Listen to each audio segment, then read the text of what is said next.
वही केंद्रीय मंत्री पशुपति पारस को लेकर बड़ी अपडेट मिल रही है। बड़ा ऐलान वो कर सकते हैं। 11:30 बजे प्रेस कॉन्फ्रेंस करेंगे पशुपति पारस और जानकारी ये मिल रही है कि एनडीए से अलग होने की भी और अपने पद से इस्तीफा दे सकते हैं। ये बड़ी जानकारी आ रही है। बड़ी खबर आपको बता रहे हैं। कुछ ही देर में केंद्रीय मंत्री पशुपति पारस यहां पर बड़ा ऐलान कर सकते हैं। 11:30 बजे का वक्त बताया जा रहा है जब वो प्रेस कॉन्फ्रेंस करेंगे और बड़े ऐलान में दो अहम बातें शामिल हो सकती हैं। पहला, केंद्रीय मंत्री पद छोड़ सकते हैं पशुपति पारस और इसके अलावा एनडीए भी छोड़ सकते हैं। एनडीए का दामन भी पशुपति पारस छोड़ सकते हैं। यह बड़ा ऐलान उनकी तरफ से किया जा सकता है।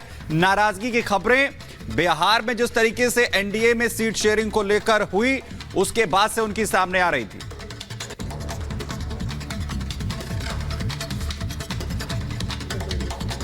और एक और बड़ी खबर की बात करते हैं और बड़ी खबर बीजेपी कोर कमेटी के बैठक से जुड़ी हुई। जी हां, देर शाम कल बीजेपी की कोर कमेटी की बैठक हुई और कई सीटों पर मंथन हुआ है। जी हां, 8 राज्यों के सीटों को लेकर, उम्मीदवारों को लेकर मंथन हुआ है और बहुत जल्द नामों का ऐलान भी होने वाला है। जी हां, देखिए 8 राज्यों के उम्मीदवारों पर चर्चा हुआ तो तीसरी लिस्ट के लिए नामों पर मंथन भी हुआ है। यूपी के 25 सीटों पर चर्चा हुई है। शाह, योगी, नड्डा इस मीटिंग में मौजूद थे। कल देर शाम दिल्ली में बीजेपी मुख्यालय में अहम बैठक हुई है और तीसरी लिस्ट को लेकर चर्चा चल रही है। 8 राज्यों के उम्मीदवारों पर चर्चा हुई तो तीसरी लिस्ट में जो उम्मीदवार हैं, जिनका नाम फाइनल होना है, उन पर भी मंथन हुआ कि किसे सीट दिया जाए, किसे कहां से हटाया जाए। शाह, योगी, नड्डा इस मीटिंग में मौजूद थे।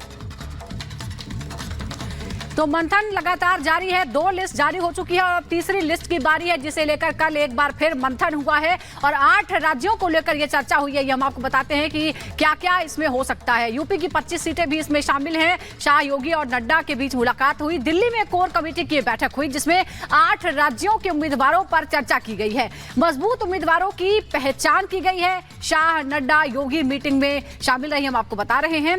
मजबूत उम्मीदवार देखना, विनेबिलिटी सबसे पहले बहुत जरूरी है। करीब 100 सीटों को लेकर इस दौरान चर्चा की खबर सामने आ रही है और यूपी की 25 सीटें भी इसमें शामिल थी, इसलिए सीएम योगी आदित्यनाथ भी शामिल थे। यूपी, राजस्थान के नामों पर मंथन हुआ है। हरियाणा, महाराष्ट्र को लेकर भी चर्चा हुई है इस बैठक के दौरान, ये हम आपको बता रहे हैं। और इस वक्त हमारे सहयोगी जतिन हमारे साथ जुड़ गए हैं दिल्ली से। सबसे पहले उनसे बात करते हैं।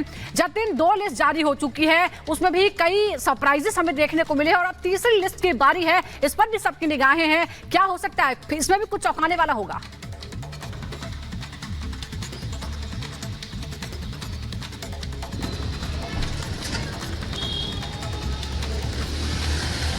जतिन, आवाज आ रही है आपको? तो जतिन के पास हम यहां पर चले। अब तीसरी लिस्ट के लिए जो मंथन है वो यहां पर किया गया है। उत्तर प्रदेश की 25 सीटें भी इसमें शामिल हैं, जिसमें शाह और इसके अलावा उत्तर प्रदेश के सीएम योगी आदित्यनाथ, जेपी नड्डा बैठक का हिस्सा यहां पर रहे। बीजेपी की एक कोर कमेटी की बैठक, इसमें 8 राज्यों के उम्मीदवारों के नाम पर चर्चा की गई है। दरअसल तीसरी लिस्ट यहां पर आनी है और वही इसी बीच बड़ी खबर आपको बताएं, उत्तर प्रदेश की बची हुई सीटों पर बीजेपी में चर्चा हुई है। 25 सीटों के उम्मीदवारों पर चर्चा, कई सीटों पर नए नाम पर भी चर्चा की गई है। 1-2 सीट पर जो उम्मीदवार हैं उन्हें बदला जा सकता है, यानी कि नए चेहरों को भी मौका एक बार फिर से दिया जा सकता है। क्योंकि अगर अब यहां पर देखें पिछले 2 जो है बीजेपी की लिस्ट का, उसमें कई नए चेहरों को मौका यहां पर जो है वो दिया गया है और वहीं उत्तर प्रदेश की बची हुई सीटों पर भी चर्चा जो है वो यहां पर अनूप होगी। बिल्कुल। और अजय उत्तर प्रदेश की खबरों को लेकर हमारे साथ जुड़ गए हैं। अजय, चर्चा हुई है 25 सीटों को लेकर, क्या सोर्स बता रहे, कहां का उम्मीदवार बदले जा सकते हैं, कहां नए नामों की चर्चा, कौन कौन इस नए नाम में शामिल है? बिल्कुल, पहली लिस्ट जब बीजेपी की आई थी तो काफी कुछ स्टेबल दिखाई दिया, बहुत बड़े परिवर्तन ऐसे देखने को मिले नहीं, लेकिन जो रह गए थे नाम उनको लेकर चर्चा थी कि बड़ा परिवर्तन देखने को मिल सकता है। और इसमें जो सबसे बड़ा नाम कह सकते हैं वो है कैसरगंज से ब्रजभूषण शरण सिंह का, जिनकी टिकट कटने की संभावना पूरी दिखाई दे रही है। उनकी जगह पर उनके बेटे या उनकी पत्नी को टिकट दे सकती है बीजेपी, ये महत्वपूर्ण जानकारी है। इसके अलावा रायबरेली में जहां पर गांधी परिवार पूरा गढ़ रहा है पुराना, जो सपा का विधायक तोड़ के बीजेपी अपने साथ लेकर आई है, मनोज पांडे, उनको टिकट दिया जा सकता है, इस बारे में भी जानकारी है। इसके साथ ही देवरिया जो हॉट सीट है, देवरिया को लेकर लगातार चर्चा थी, वहां टिकट रिपीट हो सकता है रमापति राम त्रिपाठी को, तो तमाम ये जानकारी है। मैनपुरी भी एक और हॉट सीट है जहां पर बहू वर्सेस बहू की बात की जा रही है, अपर्णा यादव को लड़ाने की भी बात की जा रही है। लेकिन एक बड़ा नाम जिसकी चर्चा हुई है उस मीटिंग में, जयवीर सिंह, जो पर्यटन मंत्री उत्तर प्रदेश की सरकार में, उनका जो बैकग्राउंड है मैनपुरी में मजबूत बैकग्राउंड के संग वो आते हैं, काफी सपोर्ट है उनको वहां, उनके नाम पर भी काफी सारा डिस्कशन हुआ है। इसके साथ ही सहारनपुर की सीट पर, मेरठ की सीट पर और कानपुर की सीट पर,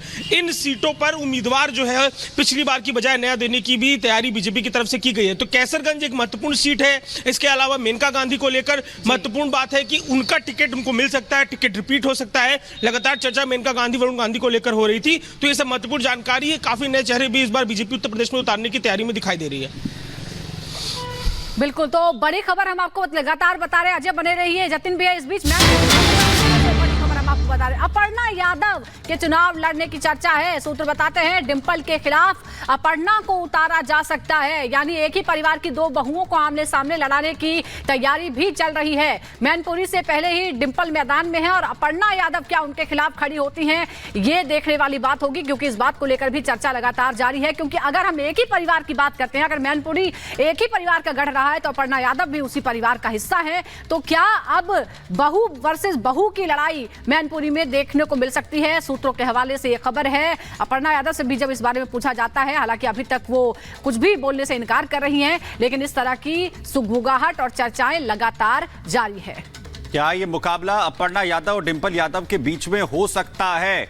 गणेश हमारे सहयोगी खबर पर ज्यादा जानकारी के साथ जुड़ रहे हैं। दिल्ली में भी चर्चा हुई है इन तमाम नामों को लेकर, चाहे मैनपुरी की सीट को लेकर जो है वो गणेश बात करें, उत्तर प्रदेश की बाकी सीटों की बात करें, 8 राज्यों की सीटों की बात करें, क्या कुछ जो है तीसरी जो लिस्ट अगर बीजेपी की तरफ से जारी की जाएगी, क्या कुछ खास इसमें रहेगा? नए चेहरों को मौका दिया जा सकता है?